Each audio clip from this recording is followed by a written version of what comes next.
You've been told a story about disrespect. It goes like this. Disrespect arrives suddenly.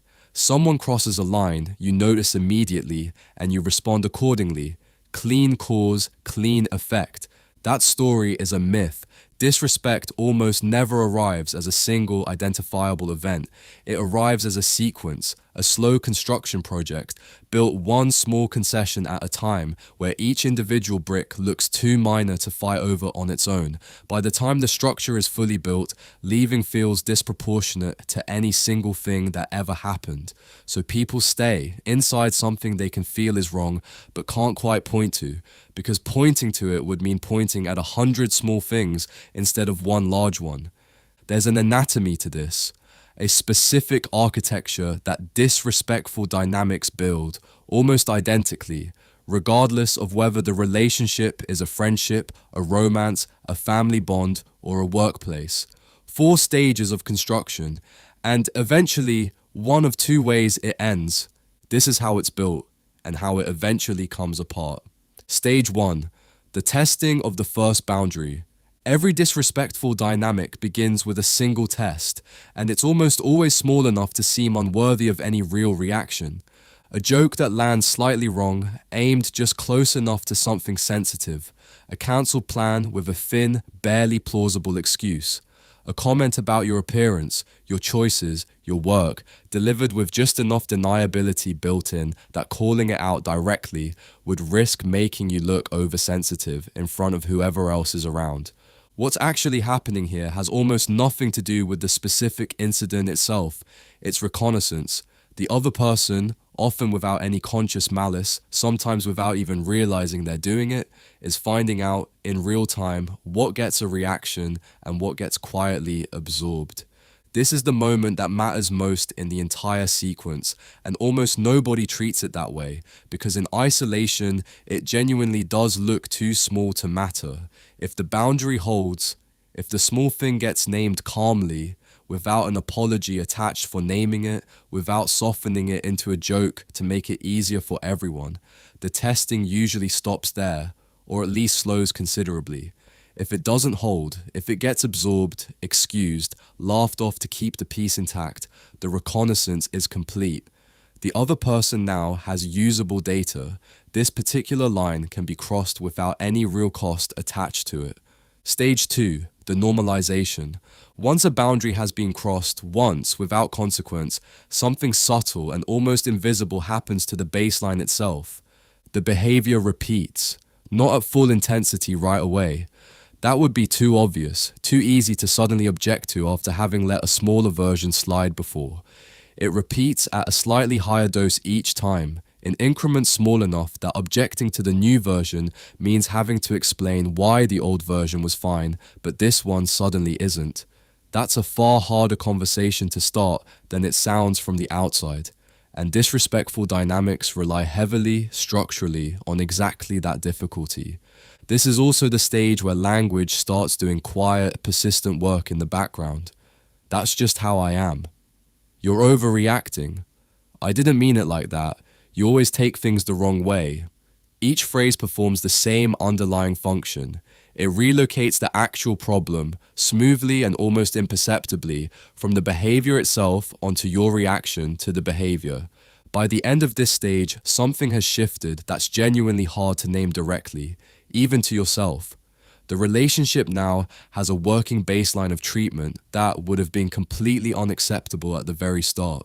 And it doesn't feel unacceptable anymore, specifically because it arrived gradually enough to never once trigger the alarm that a sudden version of the exact same thing would have triggered immediately on day 1.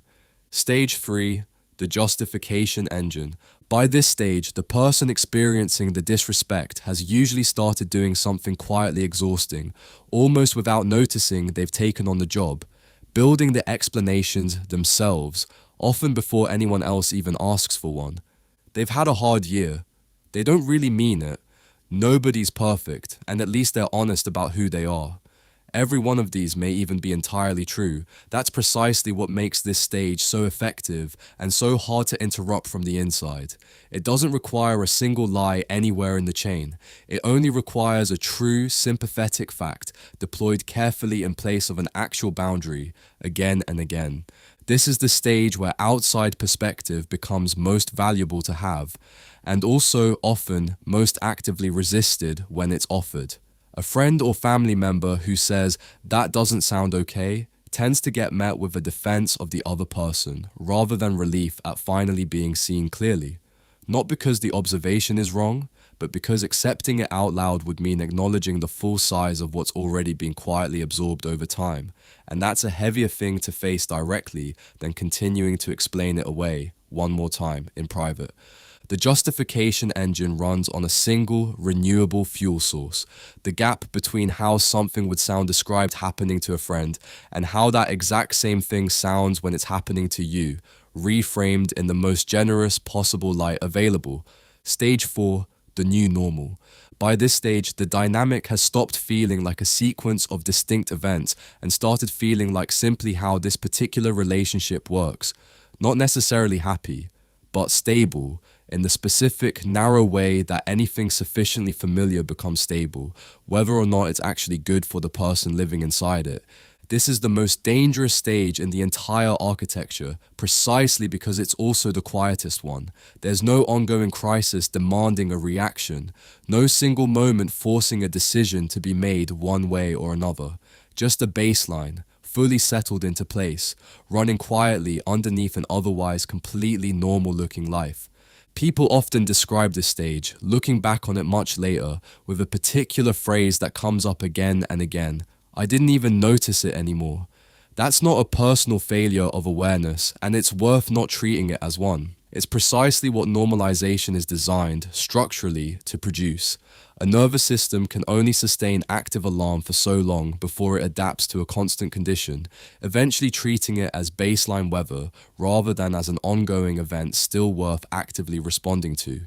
How it ends, path 1, the slow exit. The first ending arrives gradually, and often without a single dramatic confrontation anywhere along the way. It usually starts with one small external moment of contrast, a friend's relationship witnessed up close for the first time in a while, a passing comment that lands differently than expected, a single ordinary Tuesday where the existing pattern, for no especially clear reason, suddenly becomes visible instead of invisible, the way an optical illusion flips once you see it. Nothing about the dynamic itself necessarily changed in that moment. The lens did.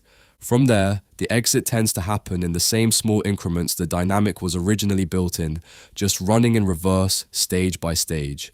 Smaller asks made of yourself to explain things away. Less energy spent justifying. Energy gradually returning to other parts of life that had quietly atrophied without anyone noticing exactly when. There's rarely one final, dramatic scene in this version of the ending. There's a gradual redirection, mirroring stages 1 through 4, but reversed, until one day the disrespect that used to be absorbed automatically simply isn't anymore, and the relationship either adjusts to the new reality or quietly ends on its own without ever needing a single confrontation to do it. How it ends, path 2, the breaking point. The second ending arrives suddenly, and it's almost always triggered by something that, viewed entirely from outside, looks far too small to justify the size of the reaction it actually produces. This is the exact moment people surrounding the situation often misread completely. Why did this end things when so much worse happened before and they stayed through all of it?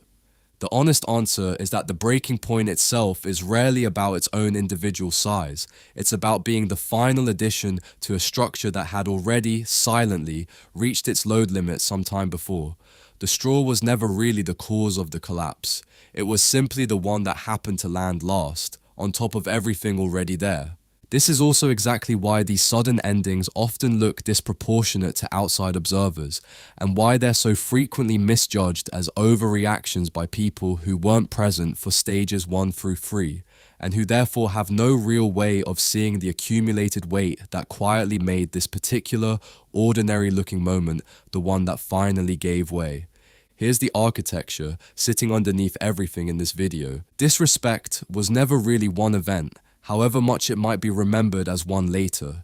It's a structure, built carefully in stages, on a foundation made entirely of small, individually defensible moments, each one too minor to fight over alone. And it ends the same way it begins, through a sequence, not a single isolated scene. Either a slow, deliberate reversal, built the same way the dynamic itself was originally built, or a sudden collapse that was actually years in the making the entire time, simply disguised as one single bad afternoon. The single most useful skill in preventing stages 2 through 4 from ever beginning at all isn't conflict, and it isn't confrontation. It's catching stage 1, specifically while it still looks far too small to matter to anyone watching from outside, and responding to it anyway, as though size were never actually the relevant variable in the first place. So here's the question worth actually sitting with. After everything above, somewhere in your life, right now, there's very likely a boundary being tested for the first time. Small enough in the moment that reacting to it directly might feel like overreacting to almost anyone watching, including yourself. What does it actually cost you, 10 stages from now, if you let this particular one go quietly today?